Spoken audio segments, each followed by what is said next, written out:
This is Michael Schellenberger reporting from Sao Paulo, Brazil. Last night, around 8 p.m. local time, Federal Supreme Court Justice Alexandre de Moraes announced a criminal investigation into Elon Musk, the owner of X, formerly known as Twitter, for allegedly spreading disinformation, obstructing justice, and allowing people who J. Moraes had banned from social media to freely express their views. J. Moraes said he would fine X $20,000 per day for every banned person who Musk allows to speak. As such, J. Moraes has taken Brazil one step closer to being a dictatorship. What's more, the events of the last few weeks make clear that Elon Musk is the only thing standing in the way of global totalitarianism.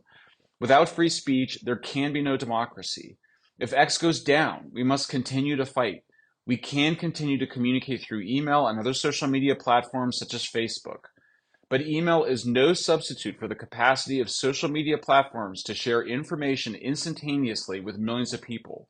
And Mark Zuckerberg, the owner of Facebook, abandoned his principled free speech position in 2020 after 3 years of relentless pressure from activist NGOs and corporate advertisers.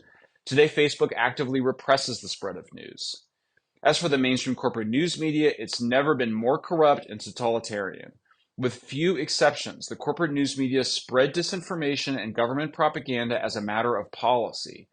And nobody demands censorship more than the corporate news media, which benefit directly from governments shutting down their competitors.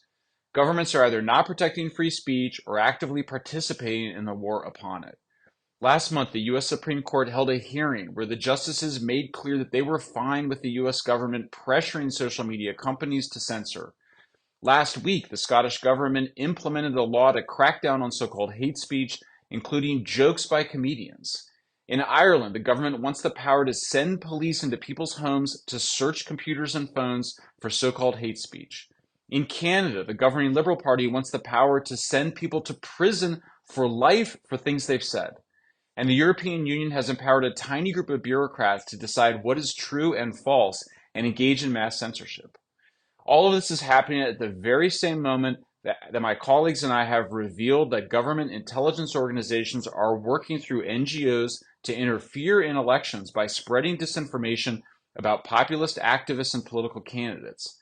In other words, governments are demanding censorship in order to protect their ability to spread disinformation.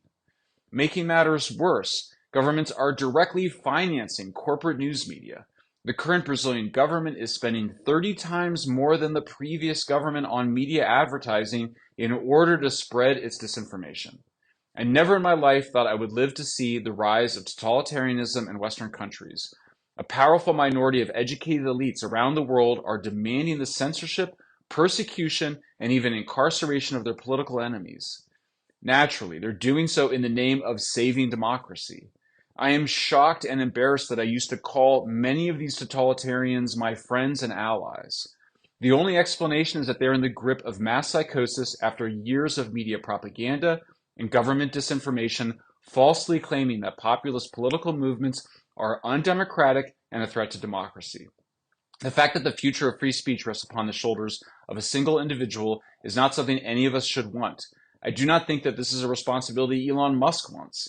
He would be a far richer person had he never bought Twitter. He would also be living a far more peaceful life.